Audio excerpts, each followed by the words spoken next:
hal yang perlu kita ketahui tentang ensiklik Fratelli Tutti. Tanggal 14 Oktober 2020 yang lalu, pada perayaan liturgis Santo Fransiskus dari Assisi, Paus Fransiskus menerbitkan sebuah ensiklik baru, ensiklik yang ditujukan kepada semua orang yang berkehendak baik itu, diberi judul Fratelli Tutti. Sambil membaca ensiklik ini secara menyeluruh, mari kita perhatikan 10 hal berikut ini yang berhubungan dengan ensiklik tersebut. Hal yang pertama, judul ensiklik ini adalah Fratelli Tutti, artinya semua saudara. Judul ini merupakan kutipan langsung dari nasihat atau admonition dari Santo Fransiskus Assisi. Dalam nasihat itu dapat kita baca demikian. Saya mengutip, "Marilah kita semua, saudara-saudara, menimbang bagaimana gembala yang baik menanggung penderitaan sampai wafat di kayu salib demi menyelamatkan gembala-gembalanya." Ini dapat kita temukan dalam nasihat atau admonition nomor 6 baris pertama. Hal yang kedua, Fratelli Tutti adalah ensiklik tentang persaudaraan dan persahabatan sosial. Di dalam ensiklik itu Paus Fransiskus menulis demikian. Saya mengutip, "Adalah keinginan saya bahwa di zaman kita ini, dengan mengakui martabat setiap pribadi manusia, kita dapat berkontribusi pada kelahiran kembali aspirasi universal untuk persaudaraan. Persaudaraan antara semua pria dan wanita."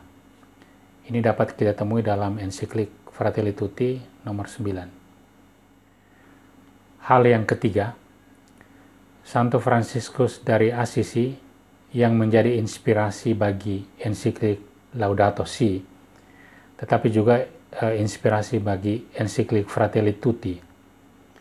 Tentang hal ini, Paus Fransiskus memberi kesaksiannya sebagai berikut.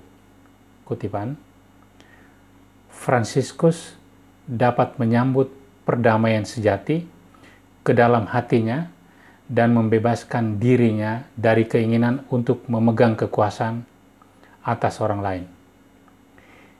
Dia, dalam hal ini adalah Fransiskus Assisi, menjadi salah satu orang miskin dan berusaha hidup harmonis dengan semua orang. Fransiskus telah menginspirasi halaman-halaman ini dalam Fratelli Tutti nomor 4. Hal keempat, Bapa Suci Paus Fransiskus menyatakan bahwa kemungkinan persaudaraan manusia itu didasarkan pada martabat yang tidak dapat dicabut dari setiap manusia. Tentang hal ini, Paus Fransiskus menulis, saya mengutip, "Persahabatan sosial dan persaudaraan universal membutuhkan pengakuan atas nilai setiap pribadi manusia selalu dan di mana saja." Ini dalam Fratelli Tutti nomor 108. Kita lanjut. "Jika martabat dari para penyandang disabilitas, mereka yang mengalami kemiskinan, atau mereka yang tidak memiliki akses ke pendidikan terancam, maka menurut Paus Fransiskus, persaudaraan hanya akan menjadi sebuah cita-cita yang tidak bermakna." Ini dalam Fratelli Tutti nomor 109. Hal yang kelima, tanpa bermaksud untuk menganalisis secara mendalam, Bapa Suci Paus Fransiskus mengajukan daftar dalam tanda petik awan gelap yang menghambat atau menjadi penghambat pengembangan persaudaraan universal. Di antara awan gelap itu disebutkan antara lain meningkatnya budaya membuang atau throw away culture, ancaman terhadap martabat kaum imigran, kaum pendatang, wabah penyakit seperti yang sekarang kita alami dan kita hadapi. Kemudian ada agresi yang dipicu oleh komunikasi digital, serta yang terakhir yang disebutkan adalah hilangnya rasa cinta pada kebijaksanaan. Ini dapat kita temukan dalam Fratelli Tutti nomor 9 sampai 55. Hal keenam, inti teologis dari ensiklik Fratelli Tutti adalah refleksi tentang perumpamaan orang Samaria yang baik. Paus Fransiskus mengajarkan, dan saya mengutip, perumpamaan itu dengan fasih menyajikan keputusan dasar yang perlu kita buat untuk membangun kembali dunia yang sedang terluka. Dalam menghadapi begitu banyak rasa sakit dan penderitaan, menurut Paus Fransiskus, satu-satunya jalan kita adalah meniru orang Samaria yang baik. Ini dapat kita temukan dalam Fratelli Tutti nomor 66. Lanjut, Bapa Suci mendesak kita semua untuk tidak berada di antara para perampok. Juga tidak menjadi kelompok orang yang menelantarkan mereka yang lemah. Paus Fransiskus mengajak kita untuk, saya mengutip, menjadi orang Samaria yang baik, yang menanggung rasa sakit dan masalah orang lain, daripada mengobarkan kebencian dan permusuhan yang semakin besar. Ini dapat kita temukan dalam Fratelli Tutti nomor 77. Hal ketujuh, persaudaraan manusia akan dipupuk dan dipelihara melalui penemuan kembali cinta. Menurut Paus Fransiskus, cinta yang menyatu dengan menarik seseorang keluar dari dirinya sendiri, itu akan memungkinkan kita untuk mengalami kedalaman dan kepenuhan hidup. Tentang hal ini, Paus Fransiskus menulis, saya mengutip, cinta pada akhirnya lebih dari sekadar serangkaian tindakan kebajikan. Tindakan-tindakan cinta itu, menurut Paus Fransiskus, bersumber dalam persatuan yang semakin diarahkan kepada orang lain.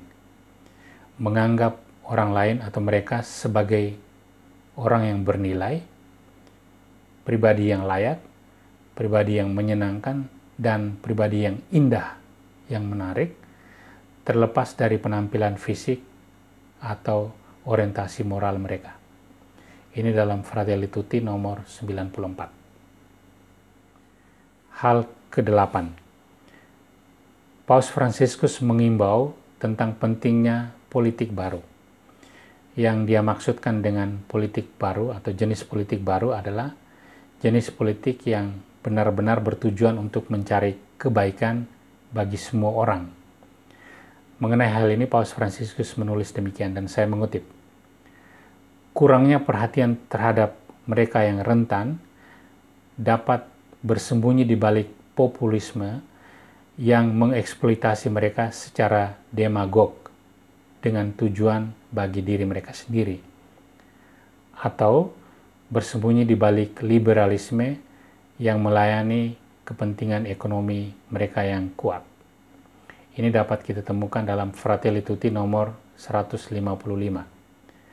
Lebih lanjut, Paus Fransiskus mengatakan bahwa politik baru ini harus berpusat atau terfokus pada amal, kemudian digerakkan oleh kesediaan setiap orang untuk berkorban, serta keterbukaan yang dibutuhkan supaya kita benar-benar bersatu. Hal yang ke-9. Dalam ensiklik ini, Paus Fransiskus menyerukan penghapusan total terhadap hukuman mati. Tentang hal ini, Paus Fransiskus menulis, dan saya mengutip, hari ini kami menyatakan dengan jelas bahwa hukuman mati tidak dapat diterima dan gereja berkomitmen untuk menyerukan penghapusan hukuman mati dari seluruh dunia. Ini dapat kita temukan dalam Fratelli Tutti nomor 263. Lebih lanjut, di sana dikatakan bahwa dengan alasan bahwa para pembunuh pun tidak pernah bisa diabaikan martabat fundamental mereka, Paus Fransiskus kemudian melihat hukuman mati sebagai pelanggaran terhadap martabat yang tidak dapat dicabut dari setiap orang. Hal yang ke-10, Paus Fransiskus berpendapat bahwa kesaksian religius kepada Tuhan itu menyumbang bagi tercapainya kebaikan bersama masyarakat. Tentang hal ini Paus Fransiskus menulis, dan saya mengutip, "Upaya untuk mencari Tuhan dengan hati yang tulus, asalkan tidak pernah dinodai oleh tujuan ideologis atau tujuan egois, akan membantu kita untuk mengenali satu sama lain sebagai teman seperjalanan, sebagai saudara, dan sebagai saudari yang sejati." Ini dalam Fratelli Tutti nomor 274. Baik rekan-rekan, selain memuji Santo Fransiskus dari Assisi, di akhir dari ensiklik ini, Paus Fransiskus juga memuji Beato Charles Foucault. Menurut Paus Fransiskus, kedua orang kudus ini adalah orang kudus yang menjadi model bagaimana kita menerima orang lain sebagai saudara. Tentang orang kudus yang dipuji Fransiskus ini, Paus Fransiskus menulis demikian, "Hanya dengan mengidentifikasi diri mereka dengan kelompok orang yang terpinggirkan, mereka atau kedua orang kudus ini pada akhirnya menjadi saudara dari semua orang lain." Dan menurut Fransiskus, inilah model yang harus kita tiru dan menjadi tujuan bagi semua orang Kristiani. Tuhan memberkati.